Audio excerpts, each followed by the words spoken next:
বলিউডের mister perfectionist Aamir Khan সিনেমার চিত্রনাট্য বাছাইয়ে যতই নিখুঁত আর সময় সচেতন হন না কেন, জীবনের নতুন চিত্রনাট্য লিখতে কিন্তু একেবারেই সময় নিলেন না।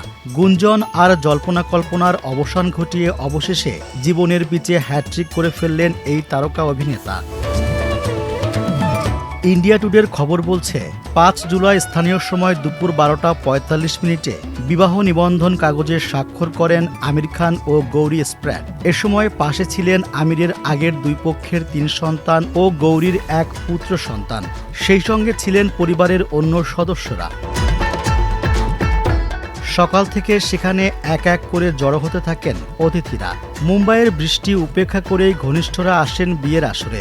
রাস্তাঘাট জলমগ্ন, তার মধ্যে বিয়েতে উপস্থিত হন ১৫০ জন অতিথি।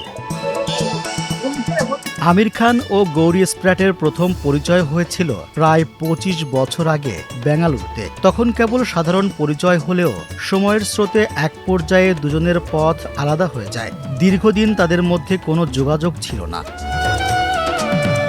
তবে দীর্ঘ বিরতির পর ২০২৩ সালের মাঝামাঝি সময়ে আমিরের এক আত্মীয়র মাধ্যমে আবারও তাদের যোগাযোগ তৈরি হয়।